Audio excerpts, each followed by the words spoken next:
కీర్తిశ్రీ. నేను 5వ తరగతి చదువుతున్నాను. ఈరోజు నేను ఉగాది పండుగ గురించి చెప్పబోతున్నాను. మనం జరుపుకునే మొదటి పండుగ ఉగాది. ఈ ఉగాది తెలుగు నెలలో మొదటైన చైత్ర మాసంలో వస్తుంది. చైత్ర శుద్ధ పౌర్ణమి ఉగాది పండుగ. ఈ రోజు సృష్టి జరిగిందని పురాణాలు చెప్తున్నాయి.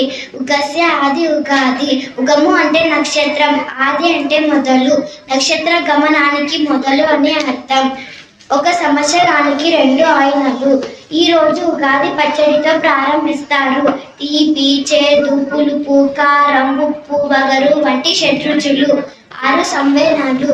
బెల్లం, మామిడి ముక్కలను బియ్యంతో కలిపి ఇలా ఎవరి ప్రకారంగా వాళ్ళు